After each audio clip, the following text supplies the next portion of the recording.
ازيكم؟ تعالوا بقى النهارده نعمل الطبق الفظيع اللي انتوا شايفينه اللي يفتح النفس ده. طبق بتنجان مخلل وعليه طماطم مخلله. الطبق ده يتحط جنب اي اكل بيوديه في حته تانية خالص. يلا هوريكم طريقه سهله قوي نعمله بيها. اول حاجه هنجيب البتنجان اللي هو البتنجان العروس، ونكون غسلينه كويس قوي ونشيل الراس بتاعته كلها ونفتحه فتحه طويله كده من الجنب. بعد كده هنكون مجهزين طاسة زيت سخنة وننزل عليها البتنجان ونقليه. تعالوا بقى اوريكم الدقة بتاعته. بصوا دي انا ببقى مخزناها عندي في الفريزر، توم مع فلفل احمر يعني مدقوق كده مع بعضه، يا اما مضروب في الكبة، وبكون مخزناه. بطلعه بقى كده على طول، نحط معلقة ملح كبيرة ومعلقة كمون كبيرة ونحط عصير ليمونتين، ونزود لها شوية مية بس صغيرين كده علشان تخليها سايلة شوية معانا، ونقلبهم كويس قوي قوي مع بعض.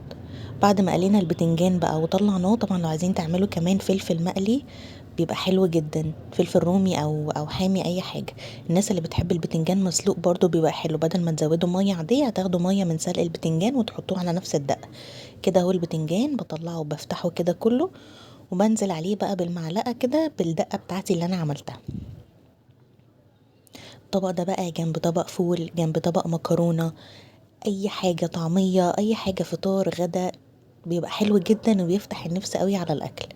بعد بقى ما خلاص خلصنا البتنجان نقفله كده، ونجيب بقى طماطمايه او اتنين وقطعوها فيها، بيبقى طعمها حلو قوي قوي قوي قوي الطماطم المخلله، واحطه بقى عليها نفس الدقه.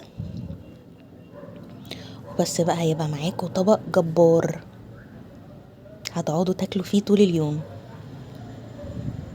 اهم حاجه لو بتعجبكم وصفاتي ما تنسوش تعملوا لي لايك وفولو وحركه الاكسبلور، ولازم تجربوا الطبق ده بالطريقه دي وقولوا لي رايكم في الكومنتات.